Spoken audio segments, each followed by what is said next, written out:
precisamente el espacio preponderante lo tiene el derecho penal económico, porque esto se va correlacionando con la modernidad, pero con los desafíos que implican los flagelos que trae esa modernidad. Así como podemos conectarnos, así también hay flagelos que utilizan los mecanismos, los avances, los beneficios que trae la modernidad y requieren que el derecho penal económico vaya en constante evolución, y creo que ahí es donde se ha producido, centrado la tensión que existe con la visión clásica liberal, con la visión de ciertas escuelas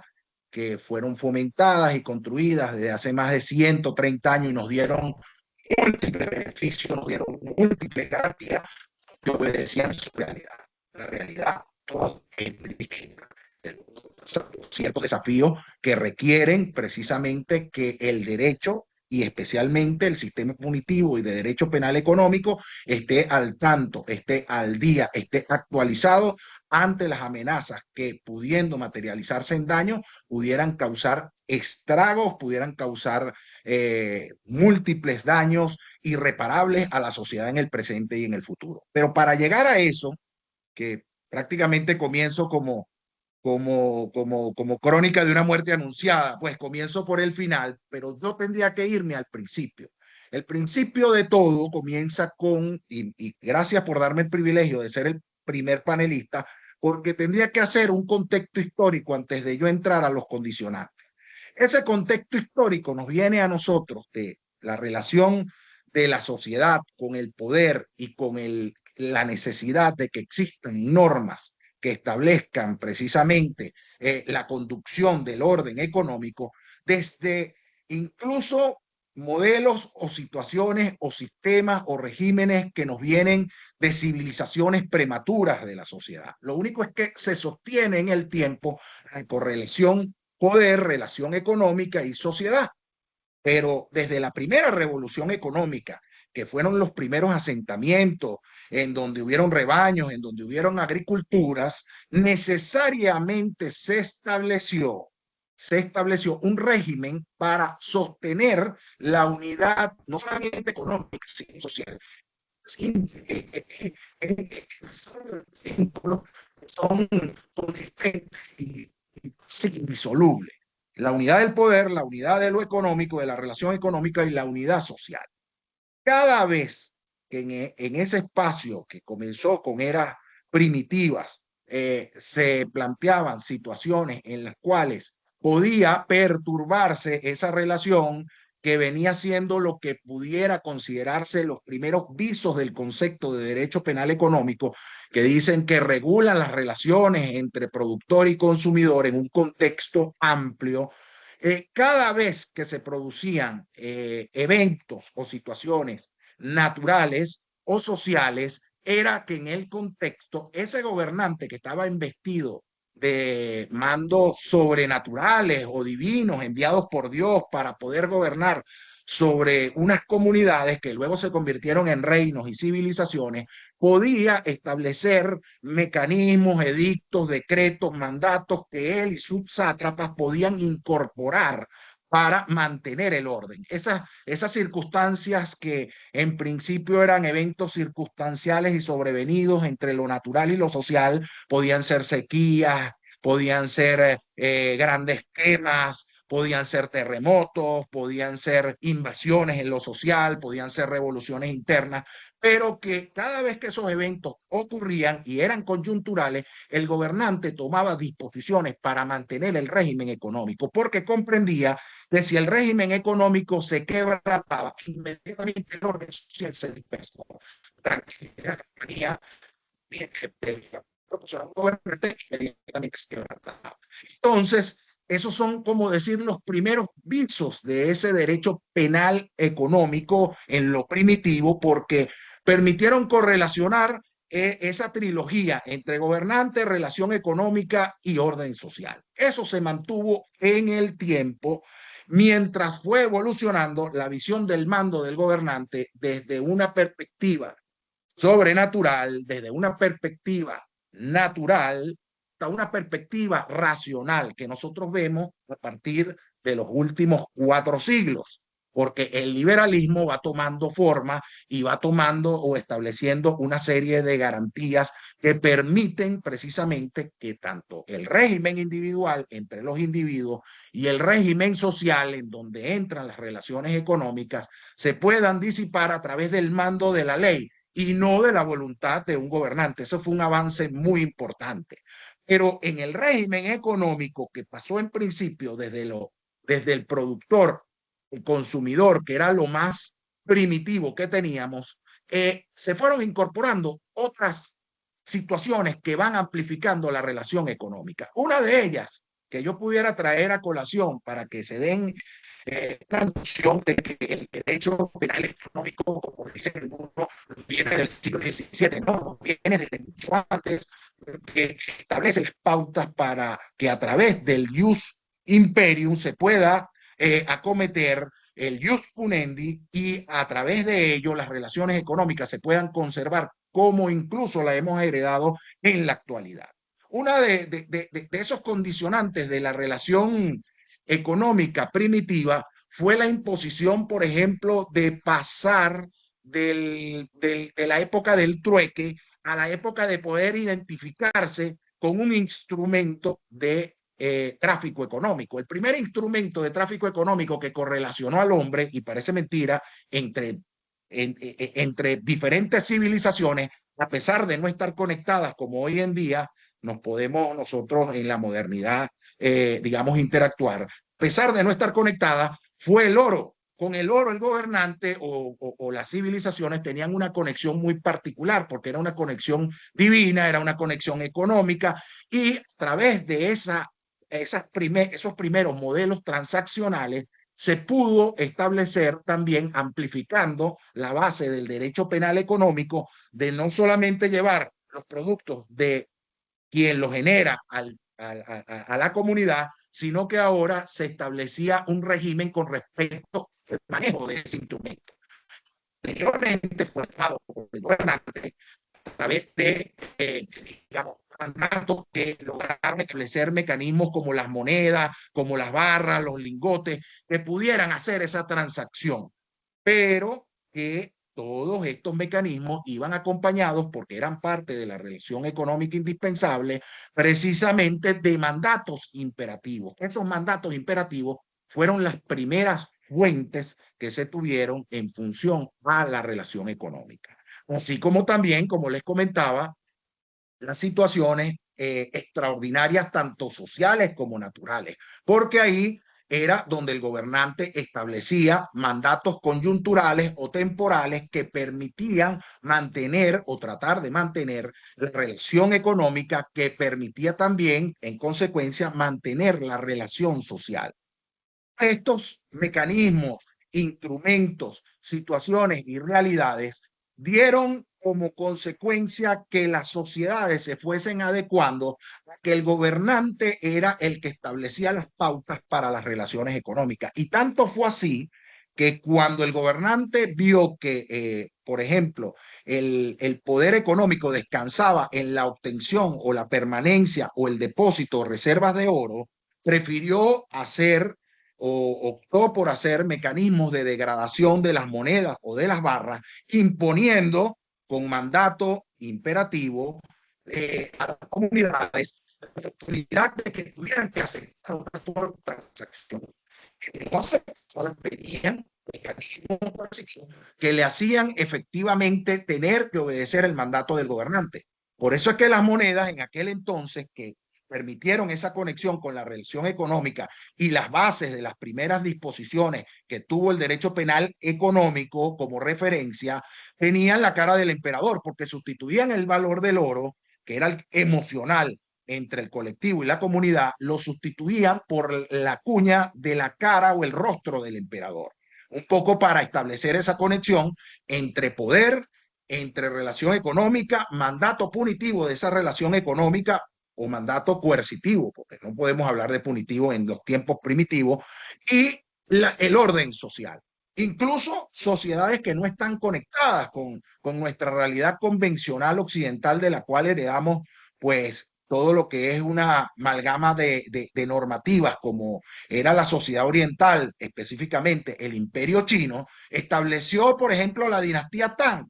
que la transacción de bienes que eran producto del esfuerzo del comercio, del trabajo, del esfuerzo de comunidades o individuos, tuviera que hacerse a través de billetes. Imagínense ustedes cómo en una civilización primitiva una persona tenía que aceptar, digamos, pel a cambio de su trabajo, de su esfuerzo, del resultado de la derivación de lo que iba a llevar a una relación económica por un mandato imperial o impositivo. Estos son los primeros pisos primitivos en la historia que denotan la importancia para mantener el orden social sobre la base de mandatos imperativos en el orden económico. Así, esto se mantuvo en el tiempo hasta llegar a los siglos en los cuales se produjeron importantes revoluciones, y esas revoluciones trajeron como consecuencia avances en las regulaciones de las relaciones económicas. Siempre se ha dicho, hay algunos autores como el profesor Klaus Tiedemann,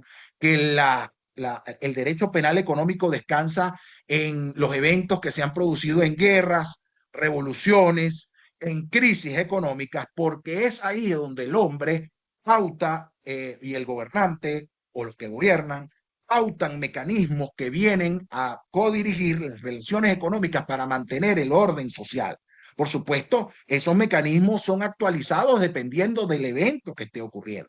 Desde el siglo XVII, ya cuando estamos en la era mercantil y estamos comenzando los primeros pasos de la época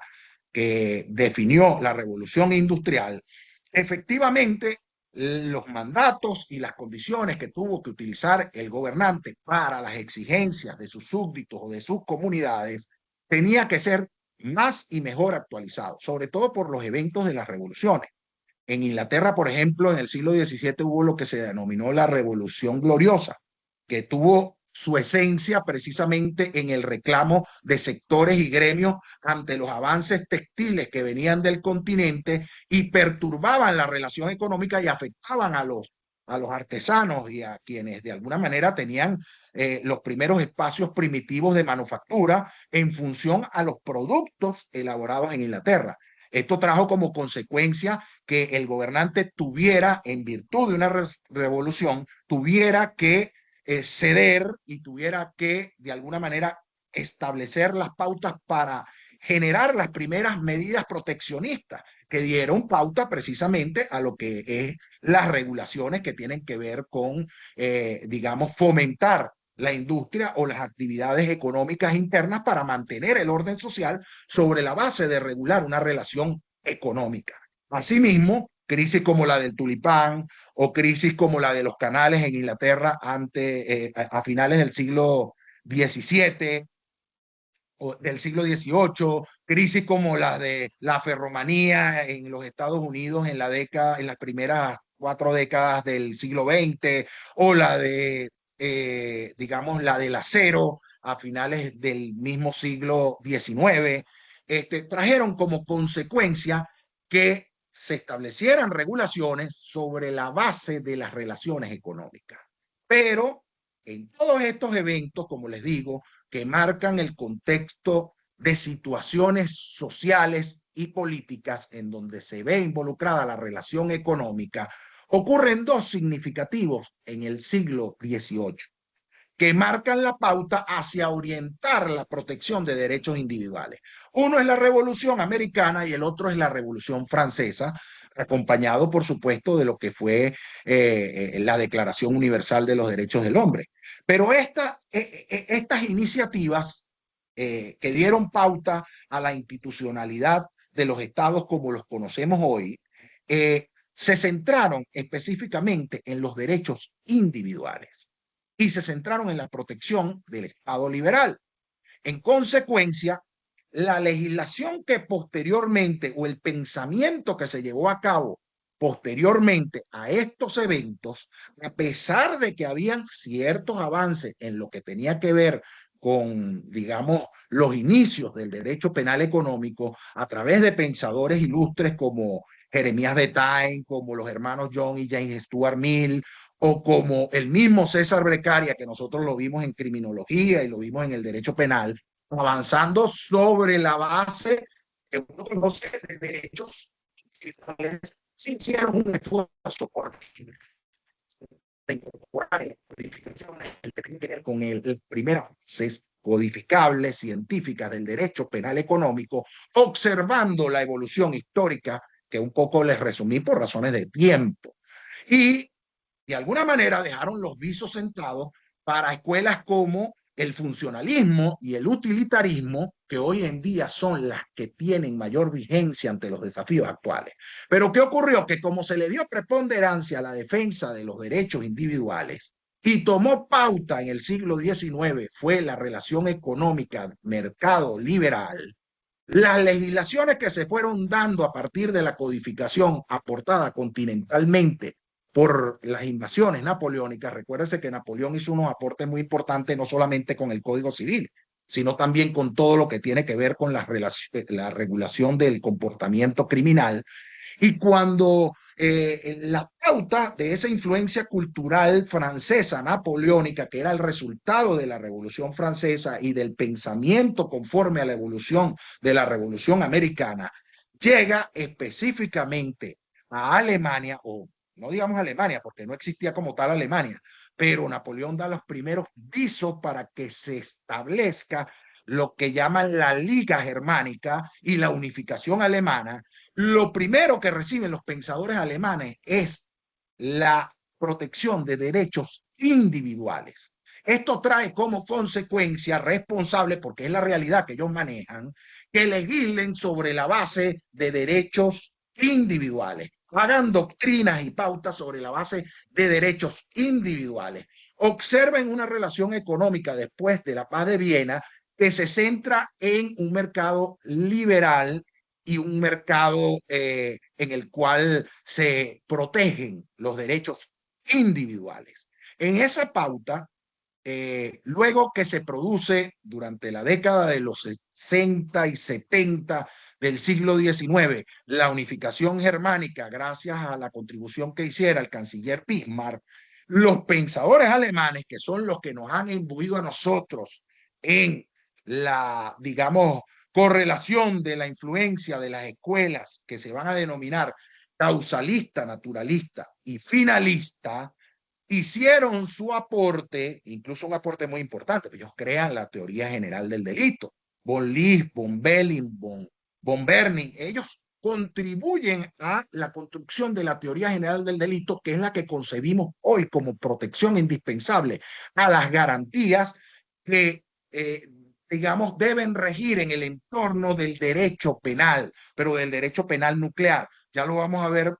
más adelante cuando hable de esos condicionantes, luego de esta correlación histórica, que cuando ellos observan su realidad, la observan en base a proteger derechos individuales frente a la tentación autoritaria y hacen doctrina y codifican en función de ello. El tema es que para esos tiempos, estamos hablando las últimas 3 décadas del siglo XIX y comienzos del siglo XX, comenzaban los reclamos sociales a los cuales, por supuesto, si no se abordaban, iban a generar un contorno de específicamente situaciones coyunturales que podían llevar a levantamientos o a revoluciones e iban a traer como consecuencia anomalías en la convivencia social, producto precisamente de que su reclamo era a través de las reivindicaciones que se daban producto de las relaciones económicas. Alemania legisla sobre el tema, pero legisla desde el orden de las primeras bases del derecho social, sobre todo laboral y que tiene que ver sobre la base del seguro social, las pensiones, los retiros, las reivindicaciones, bases desde el punto de vista político, que considera que el perfecto político debe seguirse manteniendo en cuestiones que tienen que ver sobre la protección de derechos individuales. Entonces, estas escuelas, tanto la causalista, naturalista, como la finalista, diseñan la teoría general del delito en base a la protección de eso que en principio eran derechos y que fueron denominados bienes jurídicos, específicamente bienes jurídicos individuales. En consecuencia, esa teoría general del delito que hoy en día tenemos, que puede ser trictómica, pentatómica, octatómica, dependiendo de la observancia de la escuela, de la jurisprudencia,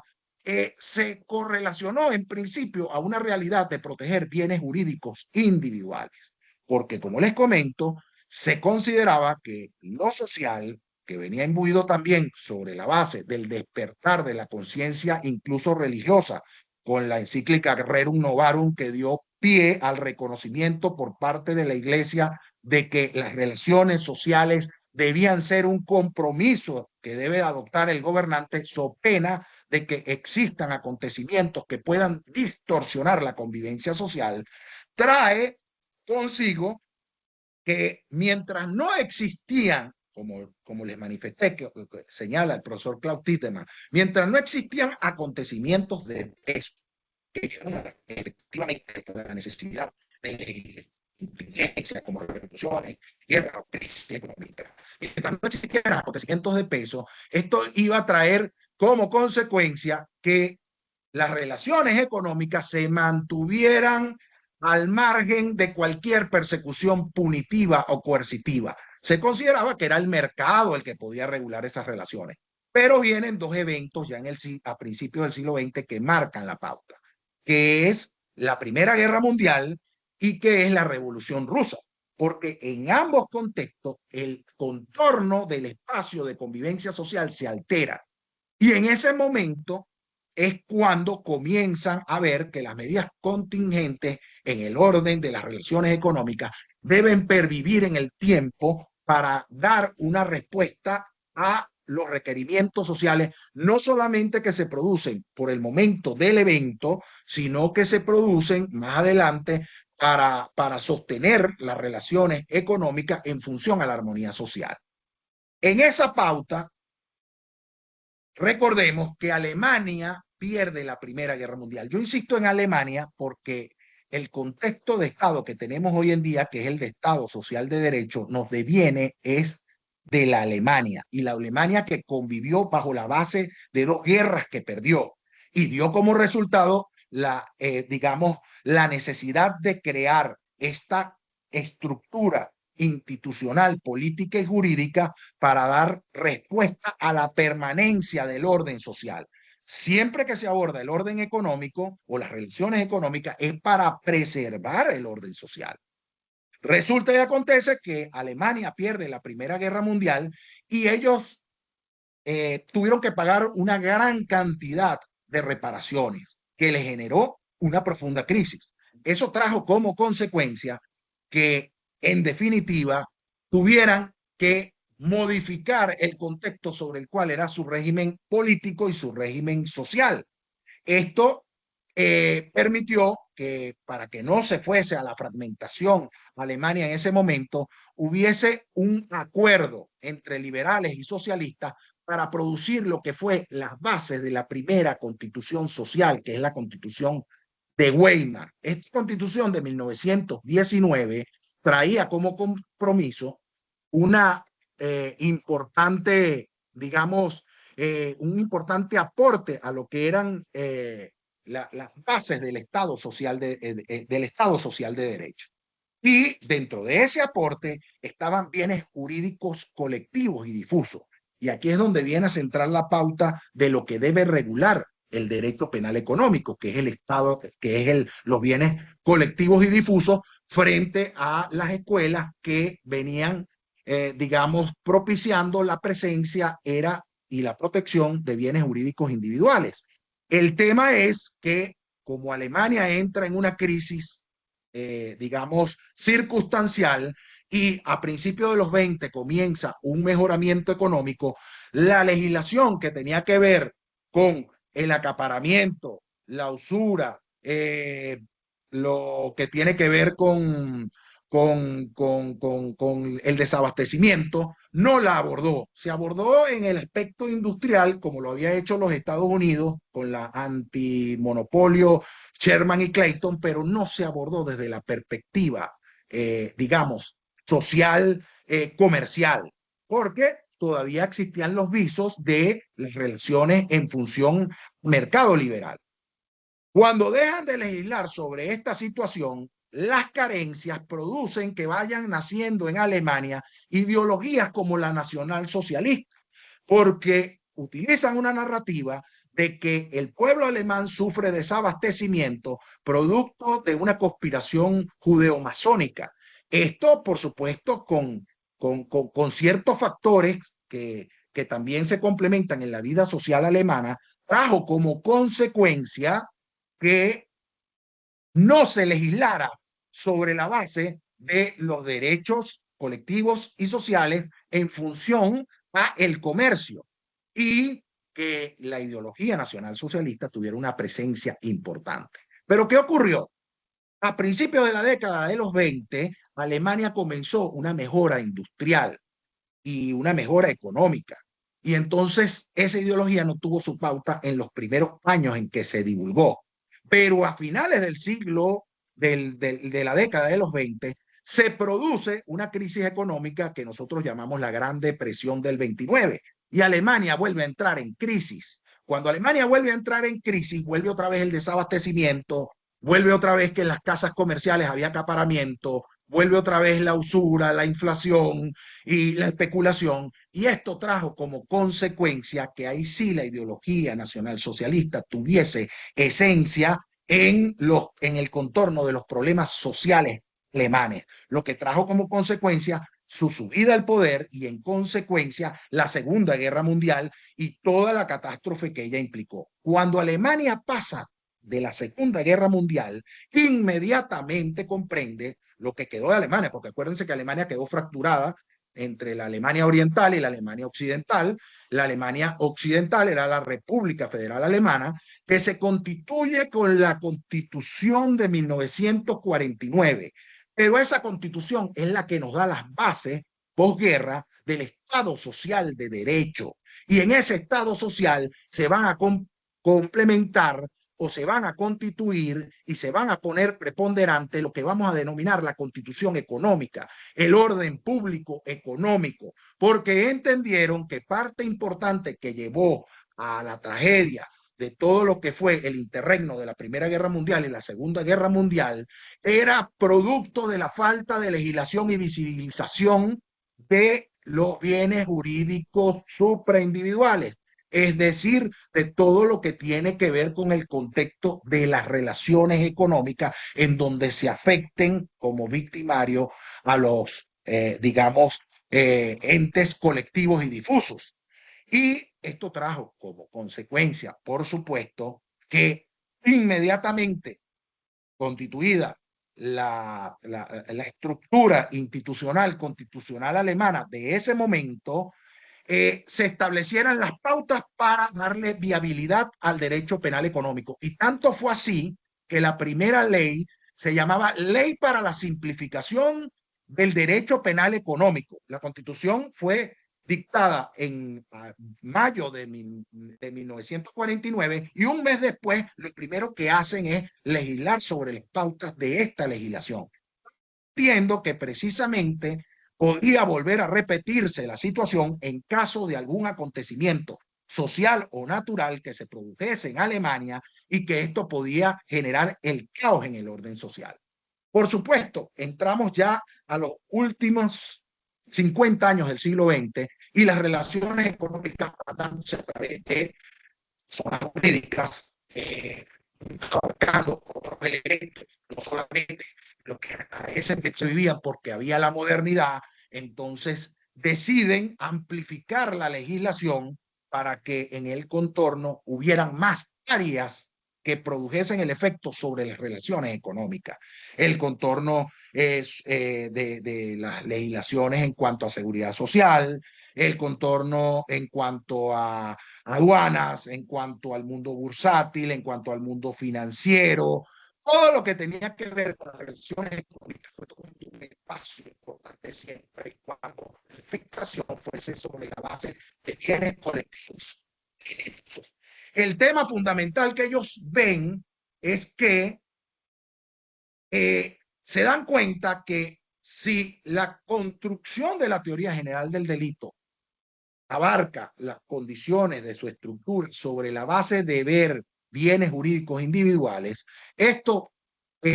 para llevarlo a las relaciones económicas se les dificultaba. Y aquí vienen las tensiones. Y aquí vienen los condicionantes, que por cierto también lo plantean los alemanes, en función a la readaptación del derecho penal económico para no terminar de resquebrajar la relación con el derecho penal nuclear o el derecho que protege bienes jurídicos individuales. Y en consecuencia, en ese momento comienzan a visibilizar unas pautas para darle prioridad a su establecimiento. La primera pauta es que los bienes jurídicos colectivos y difusos que están dentro de la manifestación supraindividual deben ser contemplados en la Constitución. Y esos bienes jurídicos son valores, intereses, circunstancias o finalidades e incluso principios que se deben contemplar en la Constitución para que tengan una legislación especial. Al tener una legislación especial, estos bienes jurídicos pautan, digamos, la posibilidad de que la legislación penal establezca contextos diferentes a cómo es el tratamiento de los bienes jurídicos individuales, es decir, los que comportan la afectación de derechos de los sujetos, de los ciudadanos que son afectados, ya sea por un individuo o por el Estado, que tiene que ver con los derechos colectivos, pero tiene que ser contemplado en la Constitución. Esa es la primera parte. La segunda que ellos ven es que la realidad de las relaciones económicas actuales, o digamos de los últimos 50 años, gira en torno a los negocios, gira en torno a las empresas, y en su observación saben que obtener, por ejemplo, el grado en función a observar la culpabilidad, que es uno de los condicionantes más importantes dentro del esquema procesal. La culpabilidad, para ser alcanzada en este contexto de la mirada de los bienes jurídicos colectivos y difusos, necesita no pautarse en función a como lo hicieron las escuelas causalistas, naturalistas ni finalistas, porque ellas rigen la culpabilidad de la gente en función a una realidad subjetiva, a una realidad que permea a la reprochabilidad, a una realidad que permea a una conducta que tiene psicología y que tiene una manifestación externa, pero que tiene que ver sobre la base de personas naturales, físicas. El desafío que tenía o comportaba la protección de bienes jurídicos colectivos y difusos ya adoptados y adecuados a todas las constituciones que tomamos esa correlación de, digamos, una constitución de Estado social democrático de derecho, era que esa pauta no se puede llevar ni se puede calificar igual cuando se producen las relaciones económicas, porque las relaciones económicas se dan en un contexto diferente, se dan con instrumentos que son legítimos para, digamos, la operatividad de todo lo que tiene que ver instrumentos del tráfico económico, y se da sobre la pauta de personas que no tienen, digamos, la misma estructura en función a cómo se llevan a cabo los delitos individuales a los delitos de los negocios o empresariales. Esto trajo como consecuencia que nacieran nuevas doctrinas como la funcionalista, la escuela funcionalista y la escuela utilitarista, que habían tenido sus cimientos en el contexto, como les había dicho antes, de pensadores de la Ilustración, pero que como la nomenclatura y las realidades habían llevado a la pauta de proteger bienes jurídicos individuales, incluso en las codificaciones, esto se había pausado, esto se había quedado en el tiempo esperando a que efectivamente en una realidad o en un contexto que requiriera una situación de respuesta ante las relaciones económicas, se diera una legislación que abarcara que elementos como la culpabilidad se adecuaran función de esa relación económica. Y es donde aparece El exponente es el profesor Gunther Jacobs, parece la escuela funcionalista. ¿Qué te dice la escuela funcionalista? Que el contexto de la culpabilidad es acumulativa. La culpabilidad no se da en función a un momento en el cual se puede afectar a un bien jurídico individual, sino que como se da en las relaciones económicas, esta culpabilidad debe ser establecida sobre la base de los roles y el rol que tú asumes a la hora de que se te reconoce como comerciante, como industrial, como banquero, en cualquiera de las pautas que tienen que ver sobre la base de las relaciones económicas modernas, sugiere que desde el momento mismo en que tú aceptas el rol y tienes esa confianza, tú debes desempeñar una conducta que debe adecuarse a las formas de reconocimiento de que esas relaciones se den lícitamente, sobre la pauta de que dándose lícitamente se mantiene el orden social y, por supuesto, la vigencia y protección de los bienes jurídicos colectivos y difusos en las diferentes ramas en donde se encuentren. Pero esto va acompañado de la observancia de normas y de mecanismos de prevención. Y es aquí donde viene lo trascendente de la pauta de los dispositivos de autorregulación regulada y su vigencia y su necesidad y la, digamos, digamos, preeminencia de que de no cumplirse, efectivamente tú estarías dentro del contexto de la culpabilidad para recibir una consecuencia punitiva, es decir, una pena. Esta pauta sugiere que al aceptar el rol, tú tienes que conductuarte de manera proactiva. Es lo que llaman obligaciones positivas. Esas obligaciones positivas son de vigilancia, son de gestión, son de cuidado y están establecidas generalmente en los programas eficaces de cumplimiento o de administración y gestión, que es lo que, digamos, apostólicamente está tratando el profesor Samuel Acuña junto a su staff de expertos y también profesores de divulgar en Venezuela, porque la pauta de esta cultura en cuanto a la culpabilidad acumulativa, que es la idónea para dar una respuesta ante el atentado a un bien jurídico colectivo y difuso, es que tú, para no caer en la afectación del mandato negativo que generalmente te da la norma penal, es decir, de no hacer, partimos del principio que todo lo que no está prohibido está permitido, para no caer en ese mandato tú tienes que hacer actitudes proactivas, vigilancia, cuidado, gestión, entre otras, y esas pautas deberían estar precalificadas y deberían existir con anterioridad para que inclusive a la hora de determinar la culpabilidad, tú no tengas que ver el contexto psicológico o intencional directo que tiene que ver sobre la base de un sujeto natural, sino sobre la base de un agente que ha asumido una gestión. Esta teoría funcionalista que le da la pauta y la importancia a los programas eficaces de cumplimiento, a la pauta y la importancia de lo que tiene que ver el acceso a la información con la publicación de balance, de cuentas de ganancias y pérdidas, de todo lo que tiene que ver con determinar la transparencia en los negocios y el establecimiento de pautas de nuevos órganos que se encargan de supervisión y control, va refrendada por otro de los condicionantes, que es la aparición durante las primeras décadas, específicamente la década de los 30 del siglo XX, de lo que se llama la delincuencia de cuello blanco. No es que no existiera, sino que científicamente se permitió su visualización y se hizo sobre la base del contexto de la asociación diferencial. Ya el delincuente no era el marginal, ya el delincuente no tenía unas pautas positivistas, anatómicas o genéticas, sino que había un delincuente que, digamos, se camuflaba en la sociedad, que se incorporaba a través de un estatus alto, que desarrollaba una actividad económica, pero que tenía lo más importante, señalaba Edwin Sutherland en su tratado sobre la delincuencia de cuello blanco para la escuela utilitarista,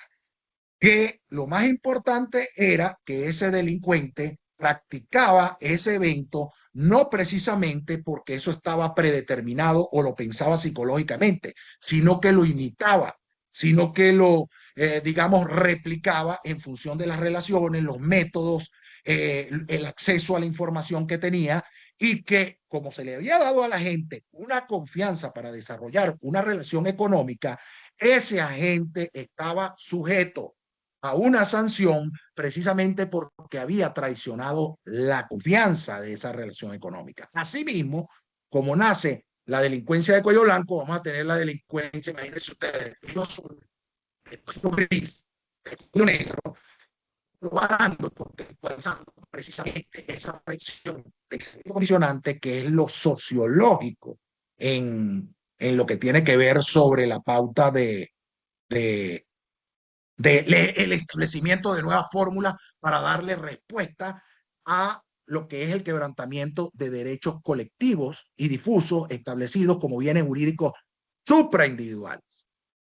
En la tercera pauta de los condicionantes, ya por razones de tiempo, aparece lo que es la parte dogmática, aparece lo que es la construcción de bienes jurídicos supraindividuales, se dice colectivos porque afectan al género de la sociedad, se dicen difusos porque puede afectar a un sector de la sociedad y pueden ser colectivos o individuales dependiendo cuál sea la actitud del individuo, si asociarse con respecto a la situación o el flagelo o accionar individualmente para defender su derecho.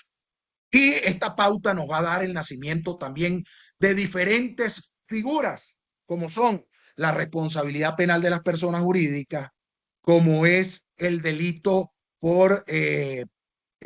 lo que se llama omisión impropia, el delito de peligro abstracto. Fíjense ustedes cómo toda esta situación va distanciándose de lo que son regularmente las escuelas liberales clásicas penales, que tienden excelentemente con la teoría general del delito y la culpabilidad como la manejan a proteger bienes jurídicos individuales, pero que cuando se ve en el contexto de los bienes jurídicos difusos y colectivos contemplados constitucionalmente como lo piden las constituciones que dan pauta al Estado social democrático de derecho, estos se van a ver es sobre la base del diseño de otro tipo de culpabilidad, de otro tipo de fórmula para evitar que la norma efectivamente se quede como una norma simbólica y tenga la eficacia de mantener las relaciones económicas con manifestaciones disuasorias, con manifestaciones compensatorias, con manifestaciones que tengan que ver sobre la base de lo ejemplarizante y permitan, por supuesto, la convivencia social. A esto se le suma en lo dogmático también el retiro del velo corporativo, por ejemplo. Son evoluciones que hemos tenido en los últimos 40 años, pero que obedecen también a la pauta que han tenido en esa, digamos, en ese aumento exponencial de la invención, de la tecnología, de lo que llama el profesor Ulvi Red, el desafío que representa la sociedad de riesgo postindustrial y en la que nos vemos imbuidos hoy en día. Por ejemplo, la pauta de que hoy en día no se puede ver el Estado, y sobre todo lo hablo en el ejemplo de Venezuela, como unitario identitario, como un Estado que manifiesta que la autodeterminación, la soberanía, la autonomía en la legislación es la que marca la pauta y hay tendencias o hay realidades que no se pueden adoptar porque son inconstitucionales cuando lo que impera es efectivamente que para poder combatir delitos que nos hacen comunes a nivel internacional es la cooperación, la asistencia mutua legal, la coherencia en la doble incriminación, en el manejo de la culpabilidad y en los conceptos de evitar que la delincuencia, sobre todo económica, resulte provechosa. Todos estos desafíos han permitido efectivamente que aparezcan en la actualidad y comencemos a hablar de organismos o instituciones intergubernamentales, ya sea sobre la pauta de crear, digamos, normativa que es, digamos, obligatoria, que es formal y solemne, como las convenciones de las Naciones Unidas, como las convenciones de la Organización de Estados Americanos, como la afluencia de normativas que nos vienen también de las experiencias europeas, jurisprudencia de los tribunales de derechos humanos internacionales, de manera pues que Todo esto contribuye a la adopción y adecuación de la protección de bienes jurídicos colectivos y difusos, que es lo que hoy en día marca la pauta de la protección en estos tres condicionantes del derecho penal económico.